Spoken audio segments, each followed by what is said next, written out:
This is Dominissimo Voxlore, transmitting from the Fortress of Hera, encrypted in codes sanctified by Guilliman himself. In this broadcast, we raise the banners of Ultramar and march in the shadow of giants. From the frostbitten walls of Macragge to the scorched halls of Lost Void Crusades, from Tyranid sieges to demon wars, this is the record of heroes who stood between ruin and survival, not for glory, but because no one else could.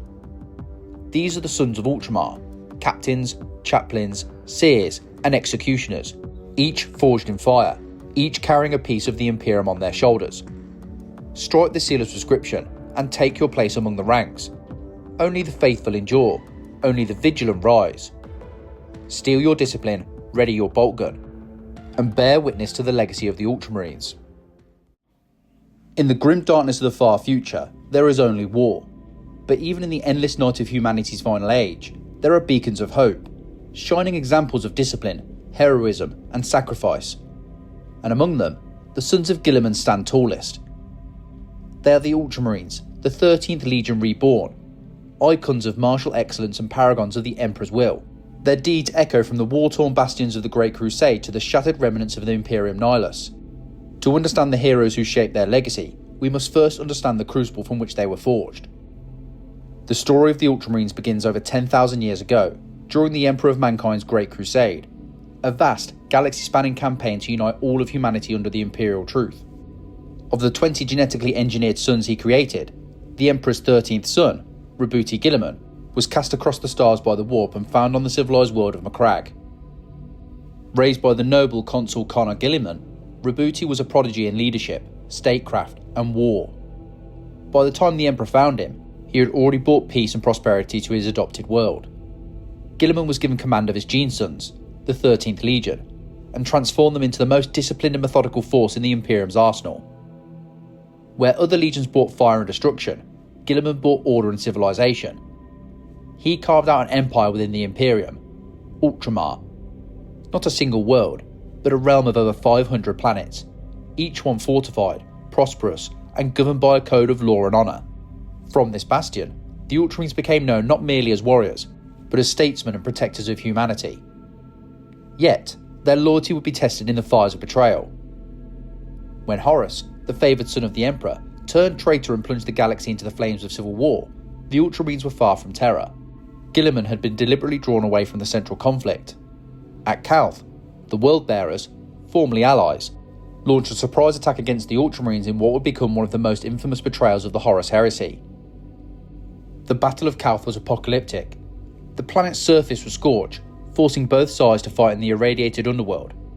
It was there that the Ultramarines, battered and bloodied, held the line against demonic forces and treacherous brothers.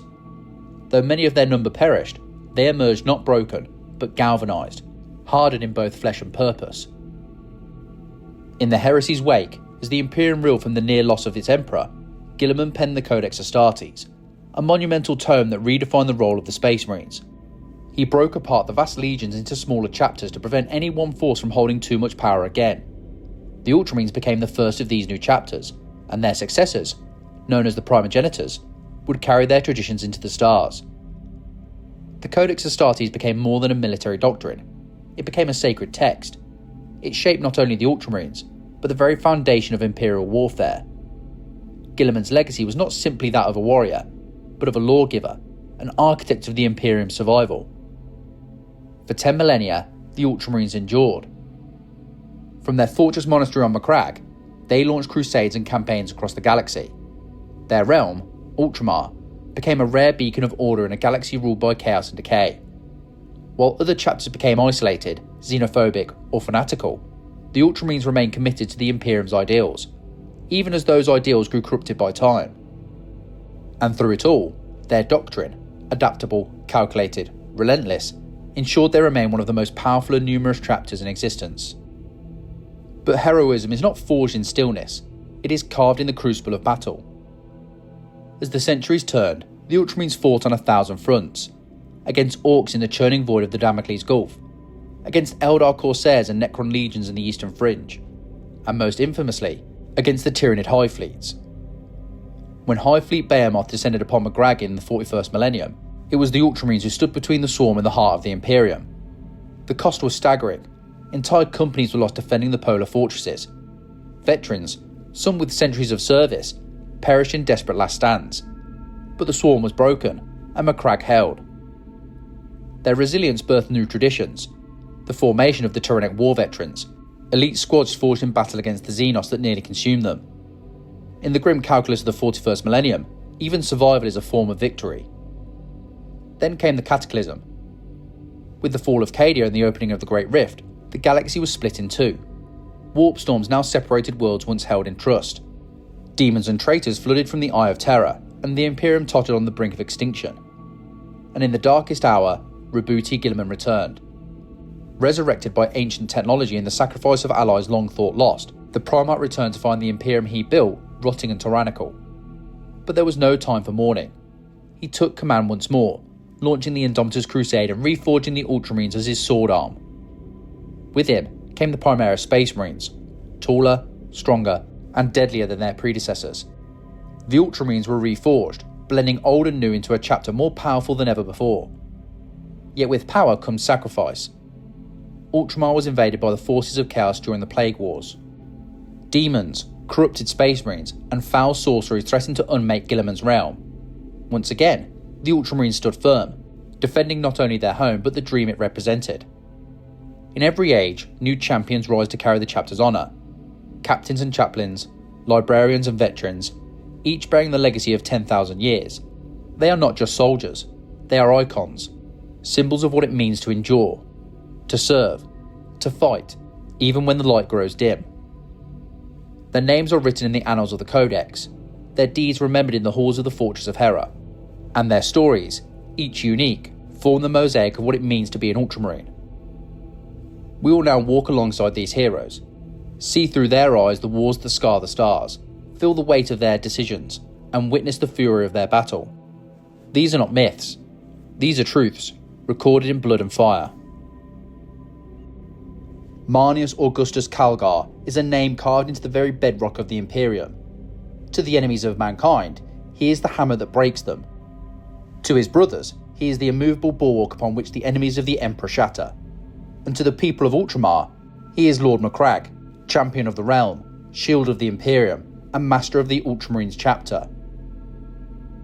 Long before he rose to command the most storied chapter in the galaxy, Calgar was actually called Taciturn, who served as a serf of the noble house Calgar on Nova Thulium, one of the many worlds under the rule of Ultramar.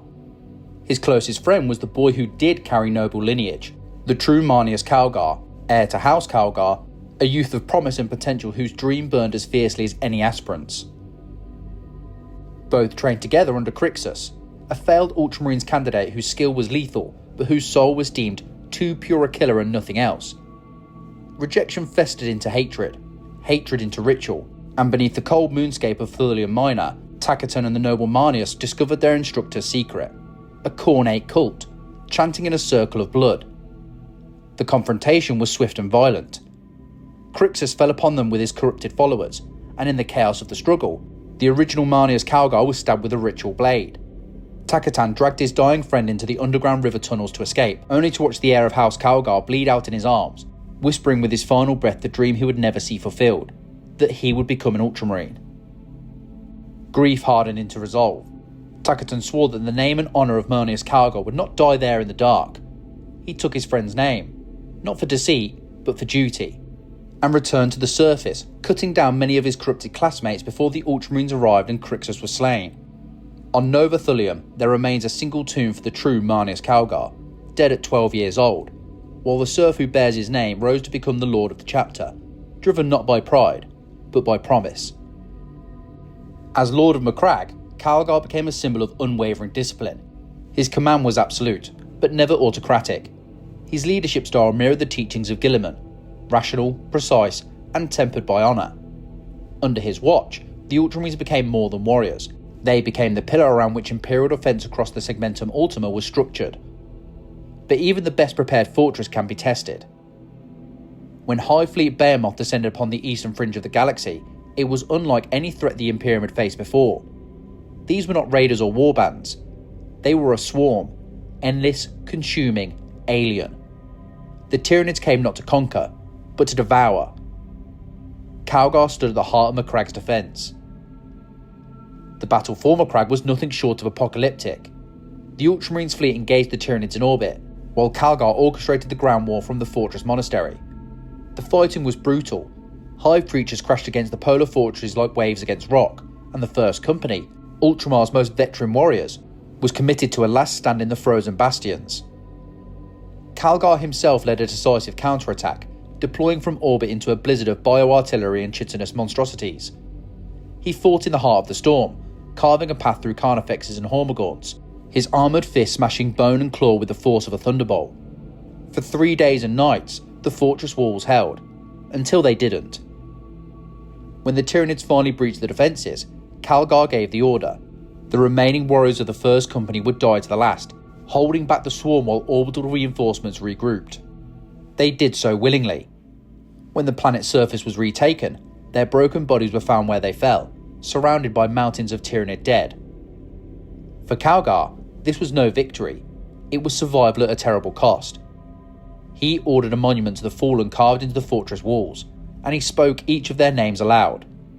A vow was made that day. The Ultramarines would never again be caught unprepared. Yet Behemoth was only the beginning. In the centuries that followed, Calgar led campaigns across the stars. He fought in the cleansing of the Tarsius Ultra sector, commanded fleet actions in the distant reaches of the Segmentum Ultima, and even joined crusades to reinforce Imperial worlds on the brink of collapse. Wherever he went, his presence turned the tide. One such campaign was the defence of XIII, where Tyranids once again threatened to overwhelm Imperial positions. Calgar's coordination with the Astra Militarum regiments and Adeptus Mechanicus forces was seamless. He knew how to use every tool at the Imperium's disposal, not just bolters and blades, but logistics, terrain, and morale. In a daring manoeuvre, he feigned retreat to draw the swarm into a kill zone, then unleashed a devastating orbital bombardment that annihilated a biomass node critical to the enemy's cohesion. Victory, once again, but always at a price. Calgar's rule was defined not just by his wars, but by his vision. He restructured the chapter's internal training systems. He authorised the creation of the Tyrannic War Veterans, allowing survivors of the Tyranid conflicts to form a unique cadre outside traditional Codex boundaries. A controversial decision, but one that proved essential in future campaigns. When the Great Rift tore the galaxy in half during the events of the Noctis Eterna, Calgar didn't falter. Even as warp storms isolated Ultramar from much of the galaxy, even as demonic incursions ravaged his outer worlds, he held fast. He coordinated defence actions against the Plague Wars, where the Death Guard, servants of Nurgle, spread rot and corruption across the realm. Calgar's battles against the Demon Prince Kugath Plaguefather were fierce, fought in hive cities that wept pus from shattered spires. And then came rebirth. When Roboute Guilliman returned to lead the Imperium once more, Calgar did not cede command bitterly. He knelt, swore fealty, and rose as the Primarch's most trusted commander. Guilliman, recognising Calgar's unmatched record, offered him the Rubicon Primaris, a transformation into a new form, more powerful and resilient. Calgar crossed the Rubicon, and survived. As a Primaris Space Marine, he was remade, taller, stronger, and clad in new Gravis pattern armour. His fists, now the gauntlets of Ultramar, crushed tanks.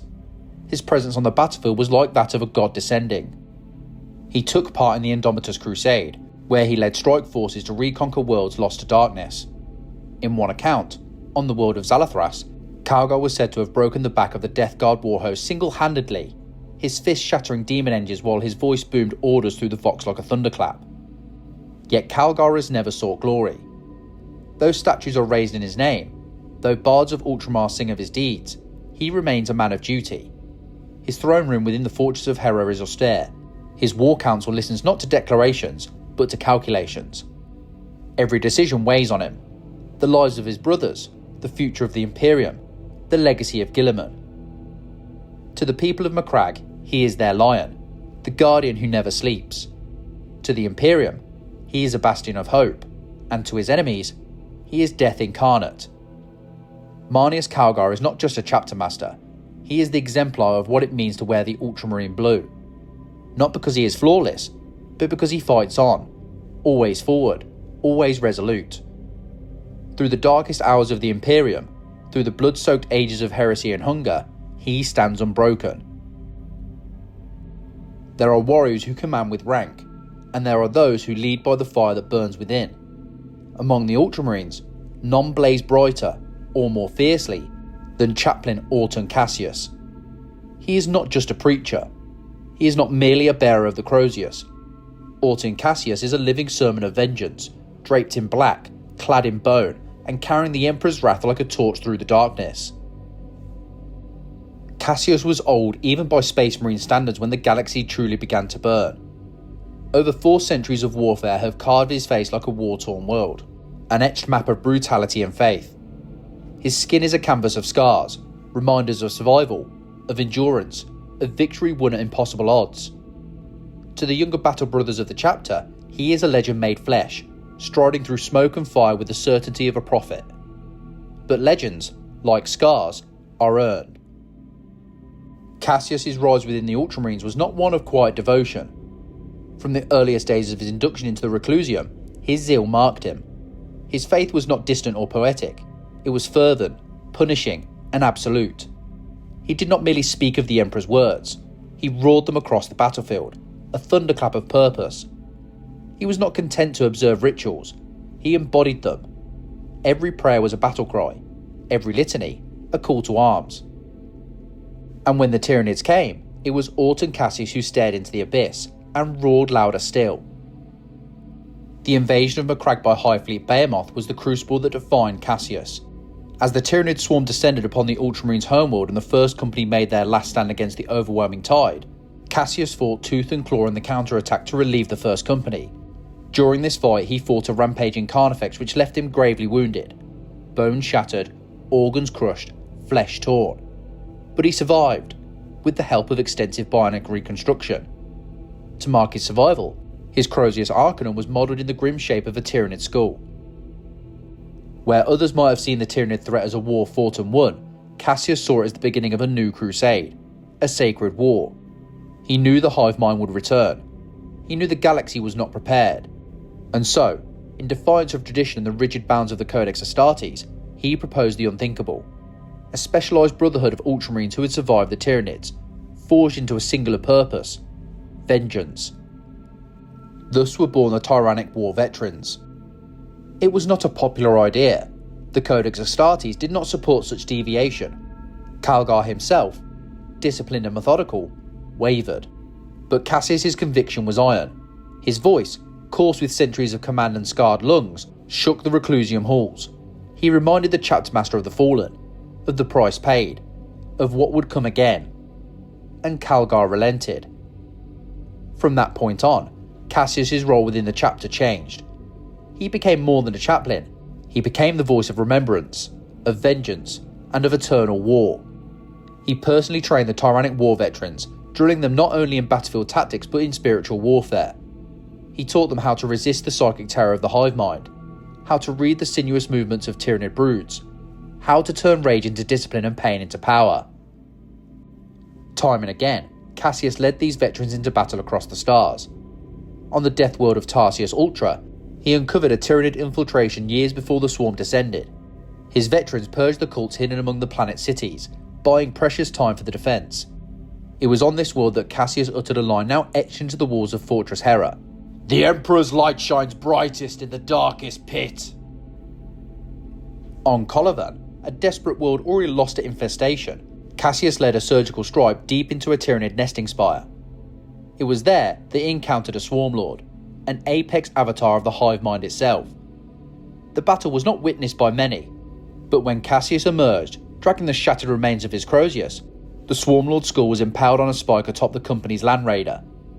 The message was clear: even the hive mind could bleed. Yet Cassius's war was not only with the Tyranids. He remains a chaplain of the Ultramarines, and in that sacred duty, he tempers not just the bodies but the spirits of his brothers. He delivers sermons before battle that leave even veterans with their blood surging. His voice, a rasping storm of fury and resolve, calls each Ultramarine to remember who they are. Not just warriors, but exemplars. Symbols of humanity's last stand. Icons of order in a universe of decay.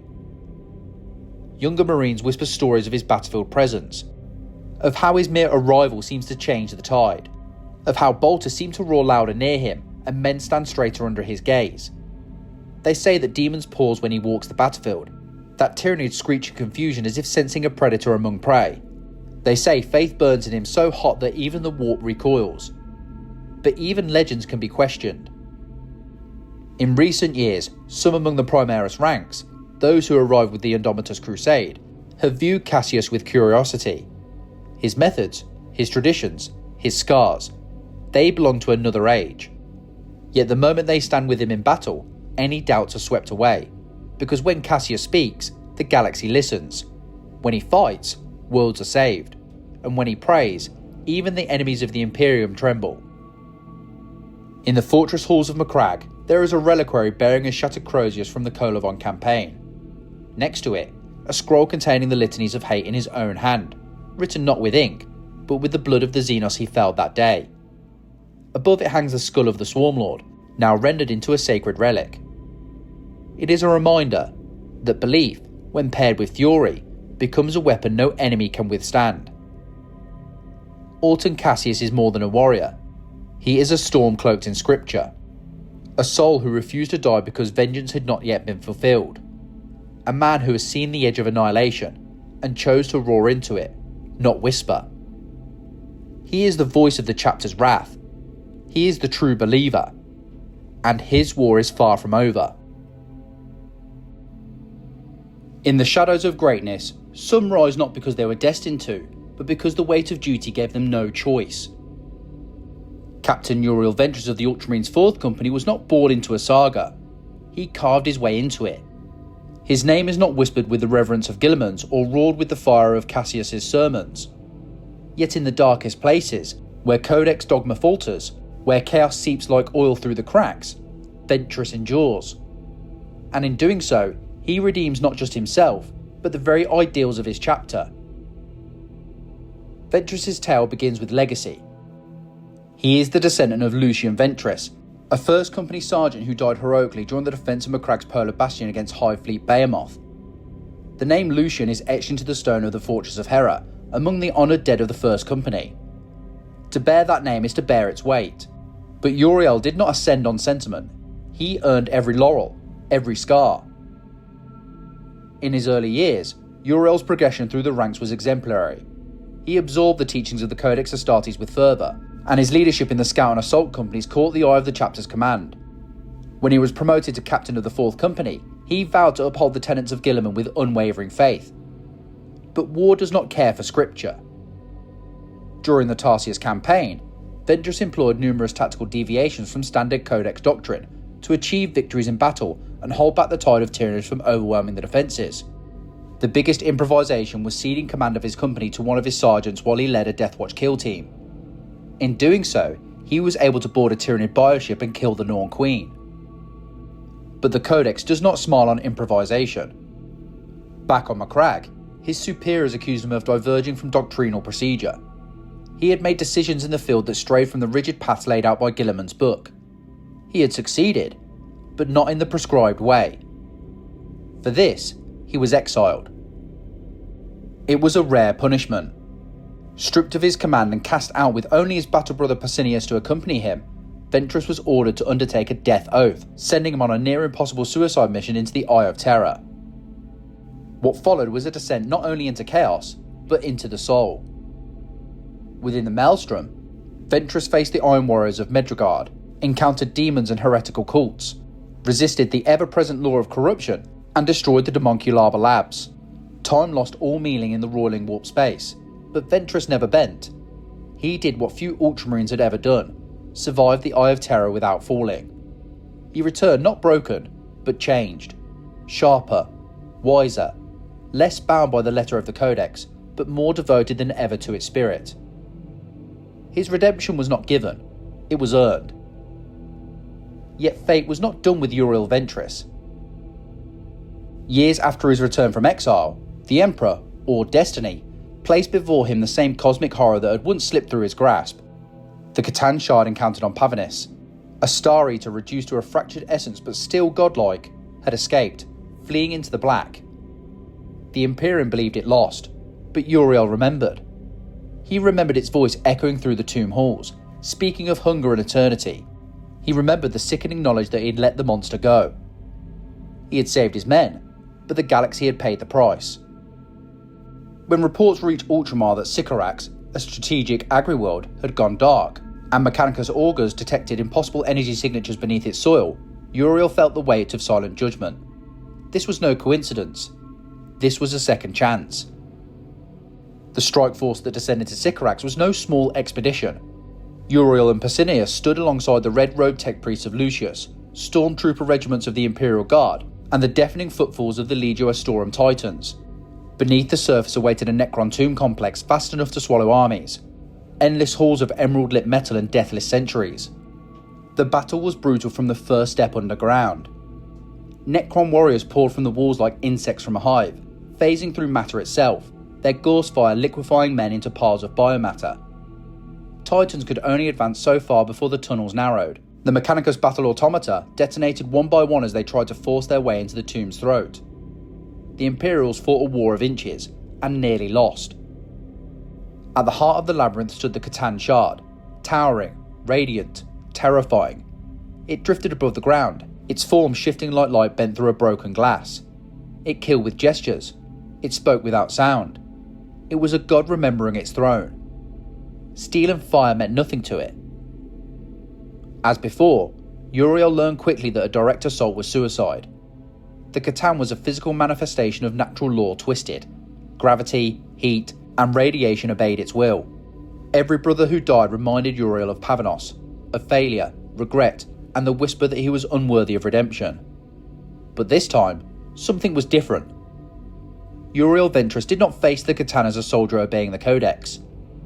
He faced it as a man who had suffered and survived enough to understand fear, even if the creature before him claimed it did not. With the tomb collapsing and the Imperials on the verge of annihilation, Uriel advanced alone. Pesinius was pinned behind collapsed Ferrocrete. The Mechanicus forces had no line of fire. The Titans could not reach them.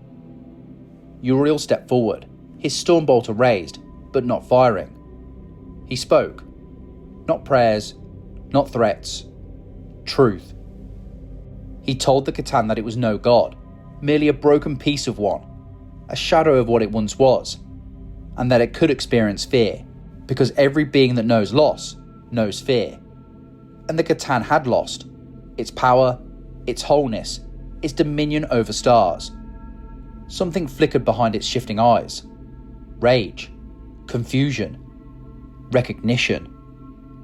At that impossible moment, that fractional heartbeat between remembered divinity and present humiliation, Uriel pressed the bolt gun to the shard's head and pulled the trigger.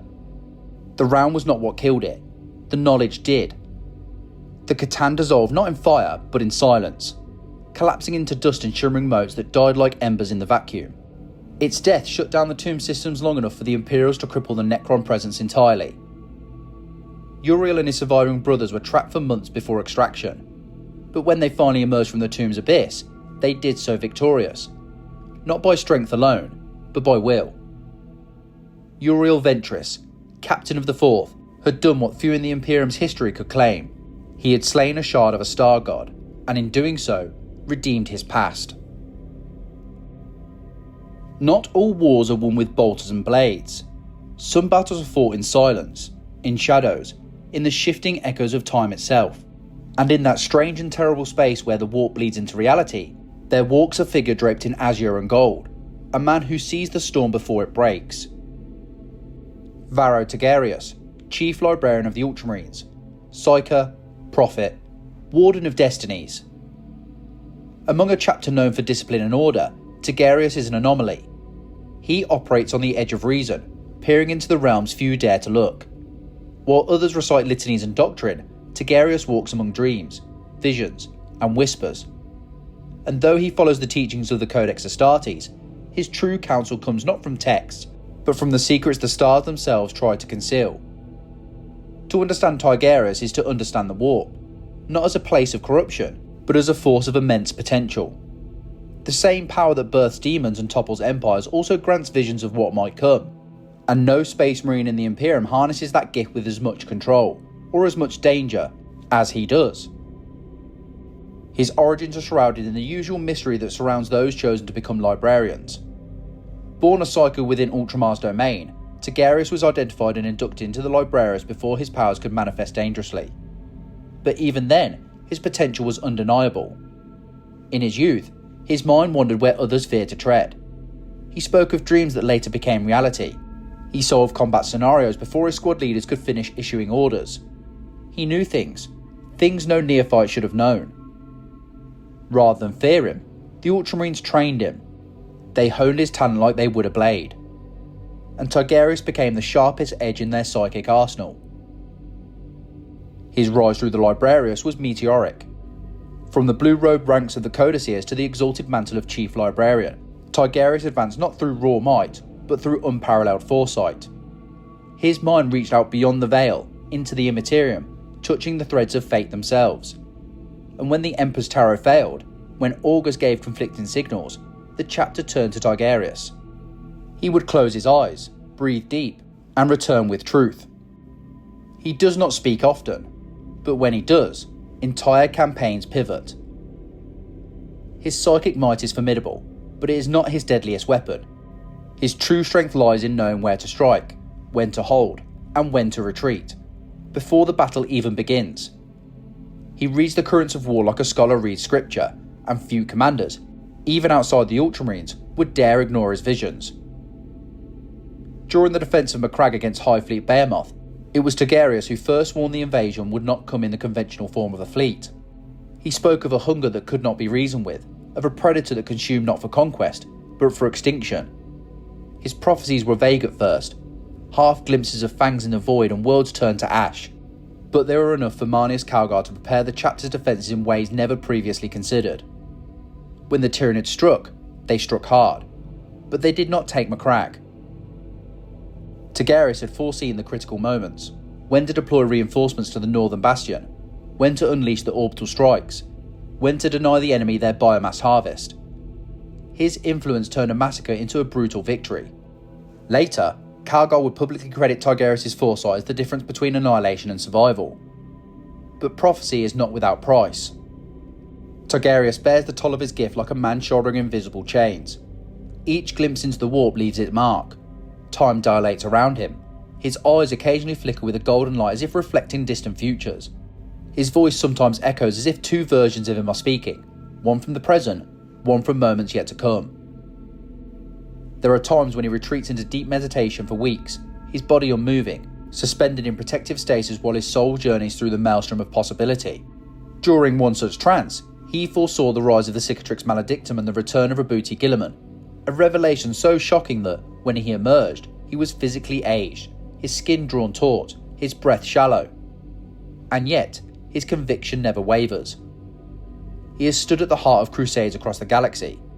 Tigurius countered a host of chaos sorcerers by shielding an entire battle group from psychic assault, his force of will burning brighter than their malice.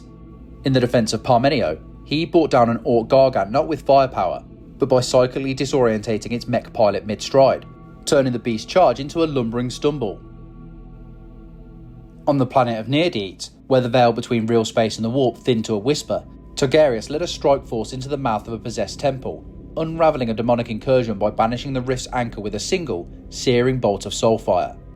The structure collapsed behind him as he limped free, his armour scorched, his staff cracked, but his gaze still sharp. He is often seen before battle walking among the ranks, resting a gloved hand on a brother's pauldron, whispering a single word into their ear, words that later become lifelines. Left. Wait. Now. Those who listen live. Those who do not are remembered. Yet Tigurius is not above humility. He has always claimed his gift is not infallible. The future, he reminds others, is a foresight of infinite paths. He cannot see the end, only the most likely trail. He is not the Emperor. He is a servant, a scout in the wilderness of fate. His power has grown since crossing the Rubicon Primaris. The transformation, though dangerous, was necessary. Tigurius is now the most potent psyker among the Primaris Space Marines, a convergence of Ultramarine legacy and the Imperium's next evolution. His mind, already formidable, now touches the warp with even greater reach. He walks farther into the future than ever before, and returns with clearer vision. Some say that Guilliman himself confides in Tigurius, consulting him not only for tactical advantage but for counsel in navigating a galaxy far removed from the one the Primarch once knew. Others whisper that Tigurius' visions extend beyond even Guilliman's comprehension, that he sees the final days of the Imperium and fights not for victory, but to delay inevitable collapse. If that is true, he does not show it. He moves with calm purpose, speaks with quiet certainty, and in battle, his presence is as serene as it is terrifying. The storms gather around him, but never within him. Tigurius is not worshipped, he is not feared, he is trusted. In a galaxy ruled by chaos and chance, he brings order not with doctrine, but with foresight. He is the seer of Macragge, and though he sees the end approaching, he marches toward it, staff in hand, eyes open. Where many Ultramarines exemplify rigid discipline, cold calculation, and stoic restraint, there is one who strides onto the battlefield like a thunderclap, blade aloft, his name preceding him like a fanfare. Cato Sicarius, Knight Champion of Macragge, former captain of the vaunted Second Company, and bearer of the Imperial laurel, is the spear tip that pierces the heart of war. To some, he is the very image of heroic perfection, gallant, daring, fearless. To others, he is pride dressed in ceramite. But none deny this. Where Sicarius goes, victory follows, and the deadliest enemies of the Imperium are left broken in his wake. Sicarius hails from Talassar, a jewel of the Ultramar realm, known for its coastal cliffs and martial traditions.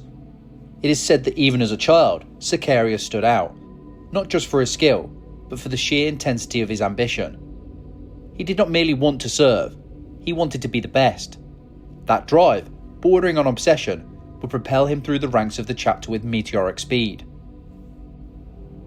He first earned distinction under the command of Captain Ledo Atheus, serving in the 8th Company.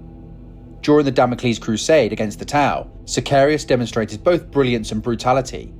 In one infamous incident, he executed Imperial guardsmen who fled their position during a firefight, declaring their cowardice an affront to the Emperor.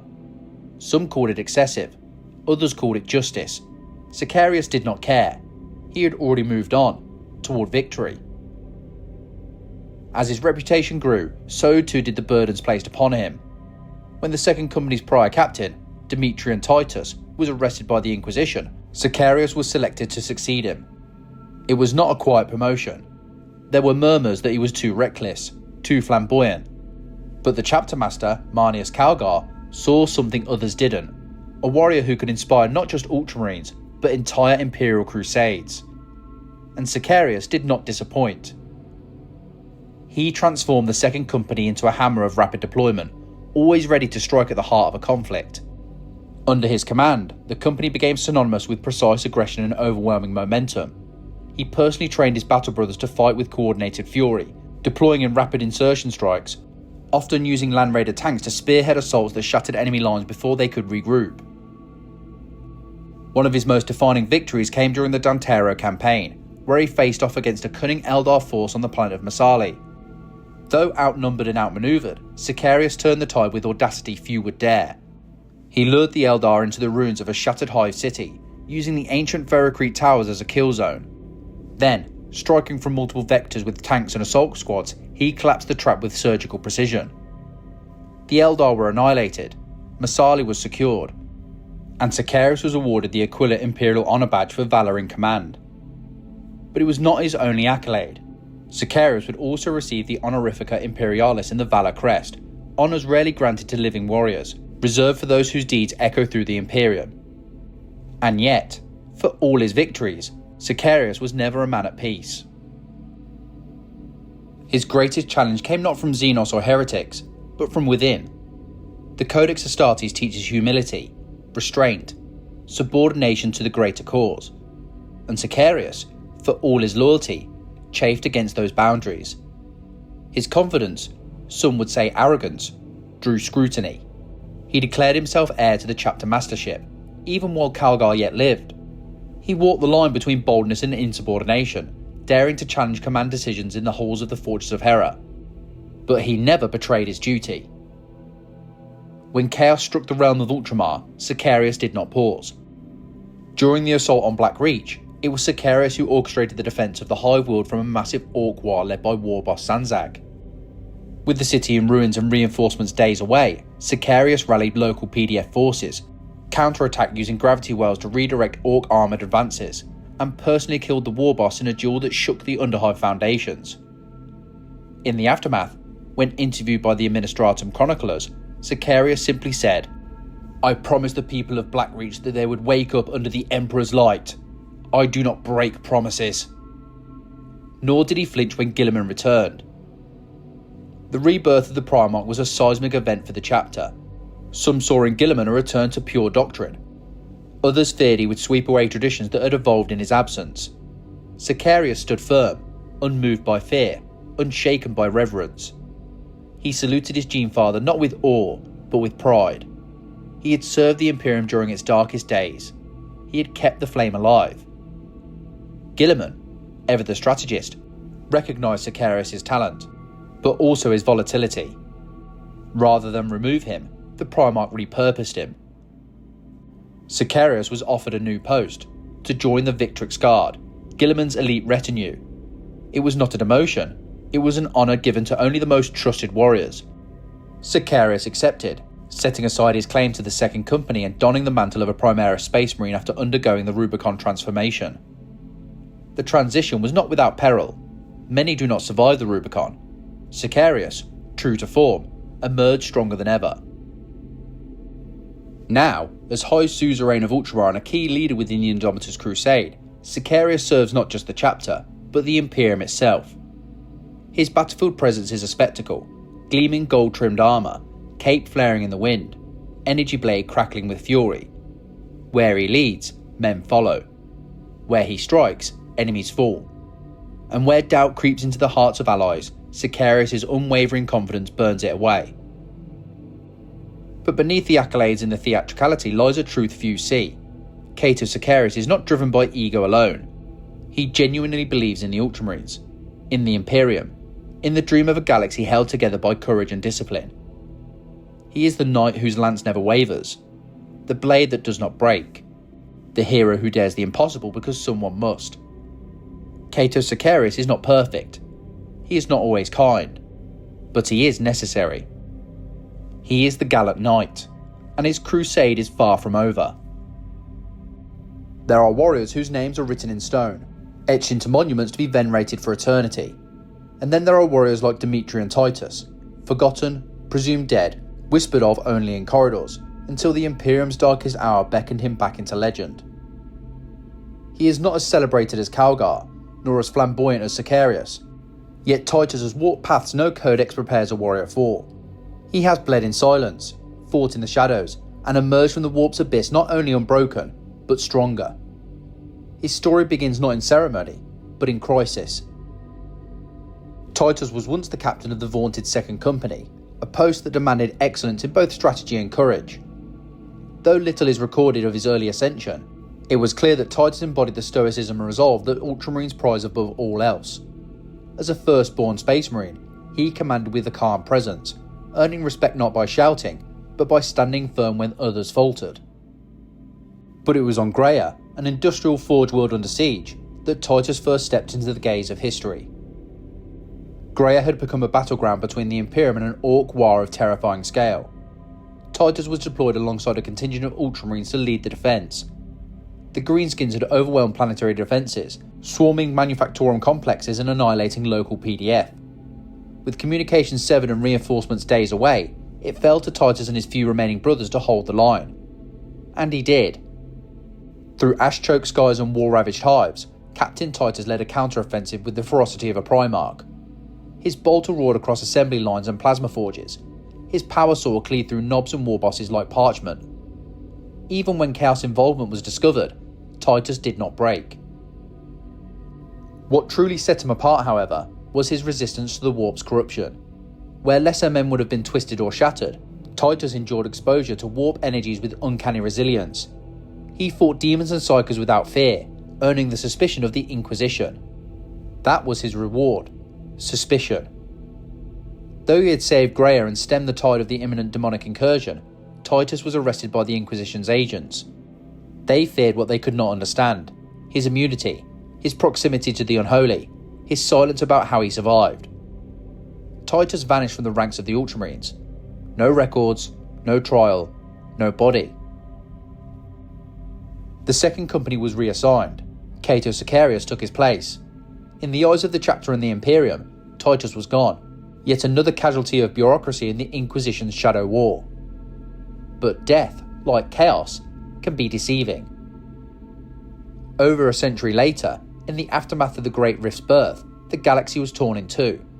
The Cicatrix Maledictum split real space like a gaping wound, severing communication, transit, and hope. Ultramar reeled under this sudden darkness, assaulted from within and without. And in this time of desperation, Dimitri and Titus returned. Not everyone knew where he had been. Only a handful had the access to know that he had actually been serving in the Death Watch as a Black Shield. When he returned to the Ultramarines, he had crossed the Rubicon Primaris. Titus was reborn. Now a Primaris Space Marine, he was taller, stronger, and more durable than he had ever been. His mind remained sharp, his soul tested in fires most never return from. Guilliman himself, newly awakened and re-establishing order, saw in Titus not only a warrior, but a symbol. And so, Titus was given command once more, this time not merely as a captain, but as Master of the Watch. The title was no mere formality. As Master of the Watch, Titus was entrusted with the defence of Ultramar's inner worlds. With Guilliman's Indomitus Crusade pulling much of the chapter's strength to the far edges of the galaxy, it fell to Titus to ensure that the beating heart of Ultramar did not falter. It was a thankless task. While other captains won glory in Crusade banners, Titus stood vigil across a crumbling Imperium. He coordinated responses to demonic cults that erupted without warning. He directed naval patrols through warp storms that bent light and twisted time. He oversaw planetary quarantines when psychic plagues tore through hives. And he did so with absolute clarity. What the Inquisition had once seen as dangerous, a soul hardened against the warp, had now become the chapter's greatest defence. Titus understood chaos. He had felt its lies and endured its promises, and he had denied them all. Titus' return also marked a subtle evolution within the Ultramarines. Though he honoured the Codex Astartes, he did not worship it. Like Uriel Ventris, he understood that doctrine was a tool, not a prison. His experiences outside the chapter, painful as they were, had taught him adaptability, a rare gift in a chapter founded on order. There were times when Guilliman and Calgar consulted him directly, not for strategic advice, but for insight. He does not seek accolades. He does not give grand speeches. His presence in the Fortress of Hera is quiet but formidable. Younger Marines speak of him with reverence, of the calm in his voice, the precision in his planning, the grim resolve in his eyes. He rarely speaks of Greya. He never discusses his absence. For Titus, war is not glory. It is duty. It is vigilance. It is sacrifice, again and again, for a future that may never come. He stands now not merely as a survivor, but as a sentinel, a symbol of resilience in a galaxy where hope is measured in seconds. He is the sword behind the shield, the guardian of what remains, the quiet fury that strikes when all else fails. He is Dimitri and Titus. He is Master of the Watch. And though he was once forgotten, now he watches over us all. For over 3 centuries, one warrior has watched over Ultramar from the shadows. Veteran Sergeant Torius Telion stands as the unseen guardian of the chapter's future, a legend among the Ultramarines. Clad in scout armour and a camo cloak, Telion is not a frontline commander or a famed psyker, but a master of subtle war. His tale is one of duty, precision, and quiet heroism, told in deeds rather than words. Telion has served under 3 successive chapter masters of the Ultramarines. Despite earning the honour of a place in the chapter's elite honour guard many times, he has chosen to remain as a sergeant of the 10th Scout Company, dedicated to training the chapter's neophytes. But the veteran sergeant believes his highest duty is to forge the future of the chapter. He has turned down promotion and glory to stay with the Scouts, moulding raw recruits into exemplary Space Marines. To Telion, every lesson passed to a young Ultramarine is as important as any victory in the field. His long vigil in the shadows is a testament to his selflessness, the willingness to forego personal honour so that others might one day stand in the light. Within the chapter, Tellion's name is spoken with reverence for his legendary skill with a rifle. He can deliver a killing shot far beyond the official range of any bolter or sniper weapon. One of Tellion's most celebrated feats occurred during the Siege of Pelia. In that siege, as a Tau invasion force threatened to overwhelm Imperial defences, Tellion did the impossible. With 2 consecutive shots from his bolter at extreme range, he killed the Tau commander and the invading force's ethereal guide. The alien host, suddenly leaderless, fell into disarray and was easily swept aside by the Ultramarines' counter-attack. A battle that might have cost many Astartes' lives was decided by Tellion's peerless trigger finger. Tellion's marksmanship is as much an art as a science. On the training fields of Macragge, he teaches scouts to become one with their weapon, to study the wind and wait for the perfect moment. His uncanny aim is in part an innate gift, a fusion of natural talent and enhancements of the Astartes gene seed. But skill alone is not what makes him so lethal. It is patience and battlefield wit. He even duelled a Necron Deathmark sniper, and prevailed. These exploits, and many more like them, has cemented Tellion's reputation as the Ultramarines' deadliest marksman. Thanks in large measure to Tellion's guidance, the Ultramarines are renowned for fielding some of the most finest marksmen of any Space Marine chapter. The veteran sergeant's exacting methods have paid dividends over centuries. Indeed, some of the chapter's greatest heroes owe their mastery in part to the lessons learned under Tellion. For example, Captain Uriel Ventris, hero of Tarsius Ultra, learned the art of marksmanship from Tellion as a scout. Countless other Ultramarines carry his teachings with them long after they leave the 10th Company. His influence even extends beyond Ultramar. So respected is Tellion's expertise that he's been seconded to brother chapters to train their scouts, spreading his knowledge for the wider benefit of the Emperor's cause. Tellion prefers to let others claim the glory, but his contributions to Ultramar's defence are the stuff of legend. He has moved unseen through war zones from the hive cities of Black Reach to the deserts of Quintan, always striking where the enemy is weakest.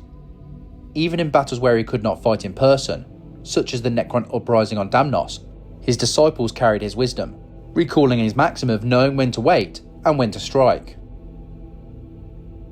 During the Chaos invasion of Quintan, Tellion's tactical genius saved 2 Ultramarine companies from disaster. Rather than join a frontal assault, he led 60 scouts into the wilds to wage guerrilla war. He identified the enemy's reliance on Dark Mechanicus forges and infiltrated behind lines to destroy them. Without their war engines, the invaders were soon routed by the Ultramarines' counterattack. By refusing to fight on the enemy's terms, Tellion turned the tide of battle without fanfare.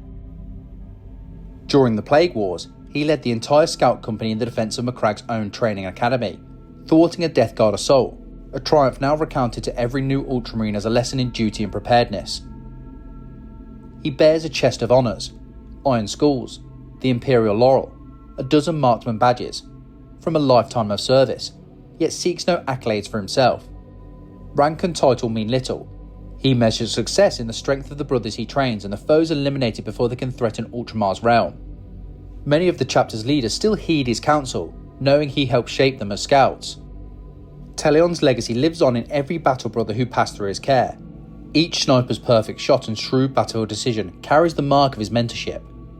He remains the guardian in the shadows, the ever-watchful marksman who never truly stands down. Others may win greater renown, but Tellion's quiet vigilance is the chapter's steady heartbeat.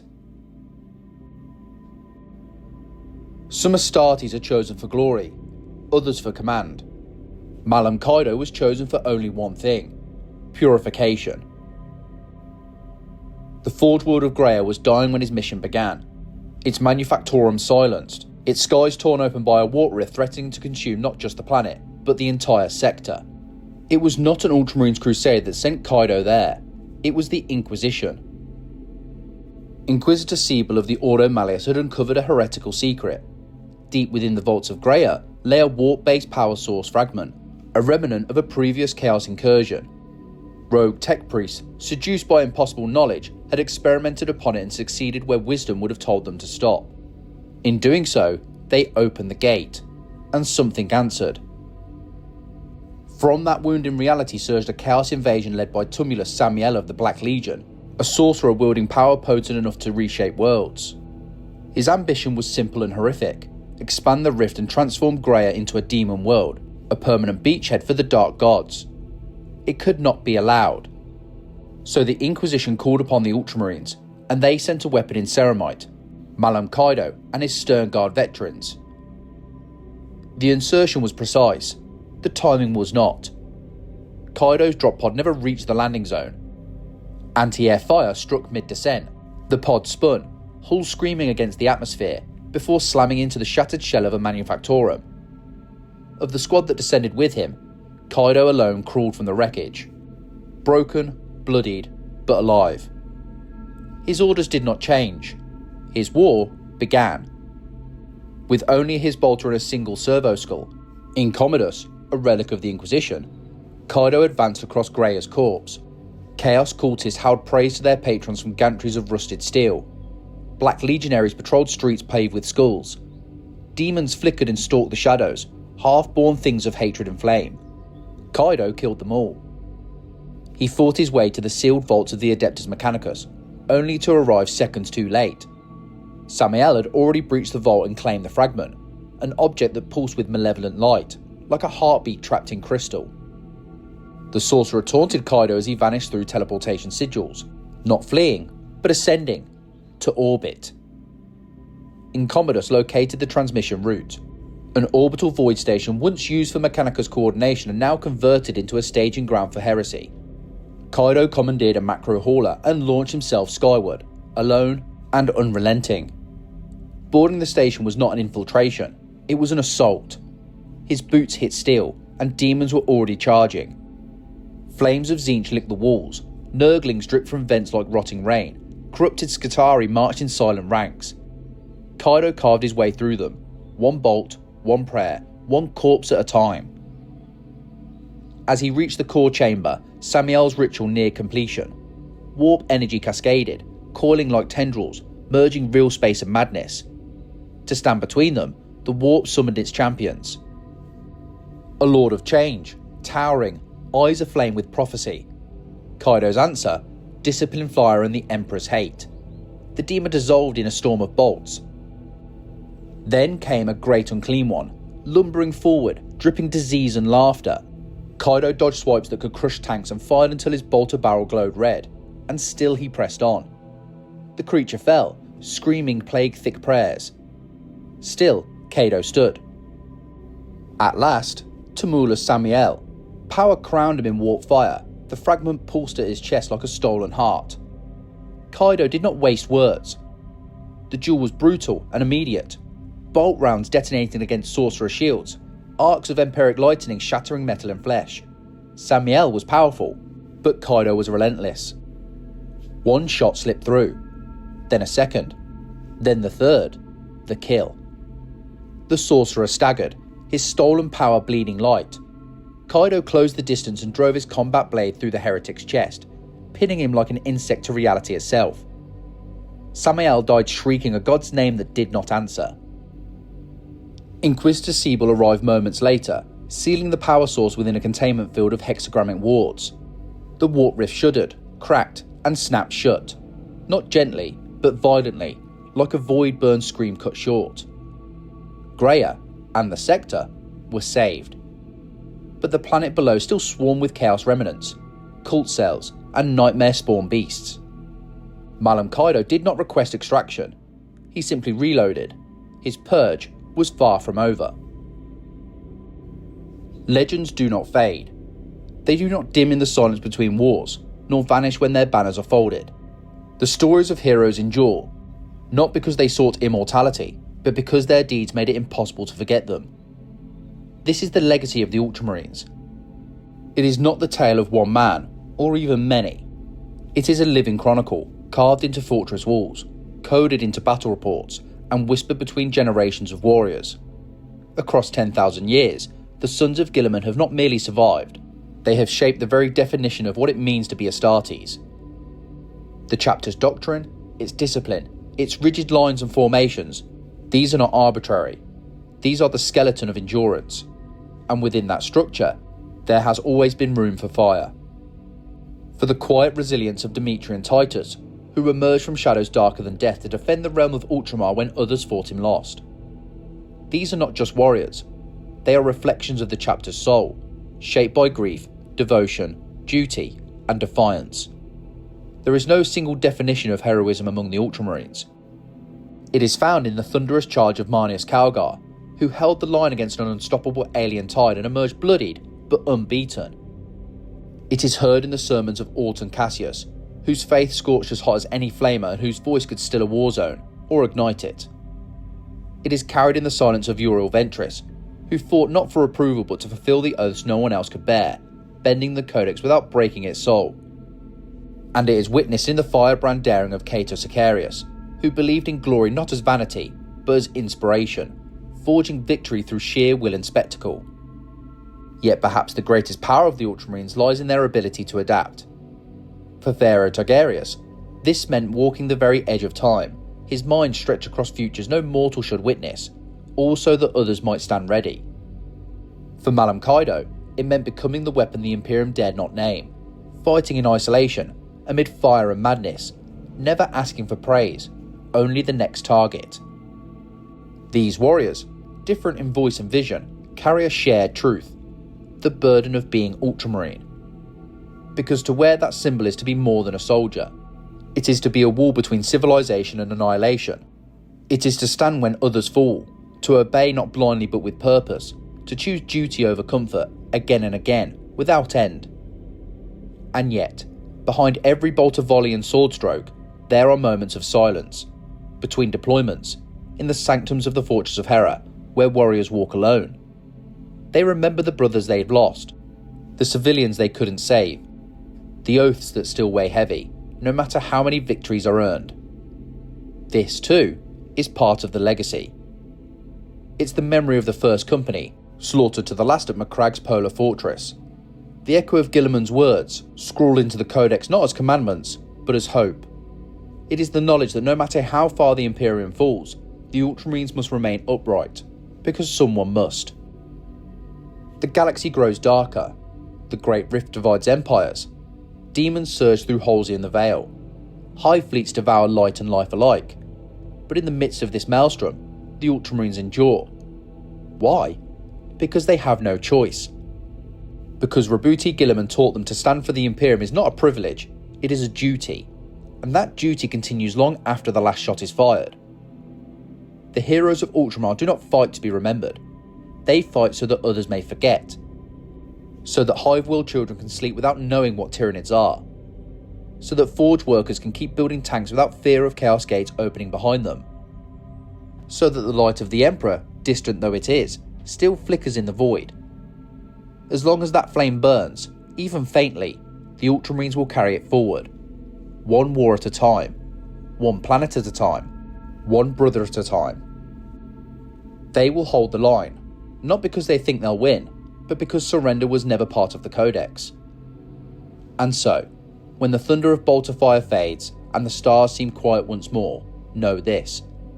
The heroes of the Ultramarines are still out there, some leading fleets, some fighting in silence, some standing guard over worlds whose names they'll never know. But all of them are bound by the same unspoken vow, to be the light in a galaxy that has long since forgotten how to shine. This is their legacy. This is the storm's end, and it begins again with every new dawn. You have received the transmission of Dominissimo Voxlor, the seal of Ultramar endures, carved into stone, blood, and memory. Mark their names, carry their deeds, and strike the seal of subscription to walk the path of Guilliman's sons. Until the next broadcast, obey the Codex, hold the line, and remember, victory is measured not in survival, but in sacrifice.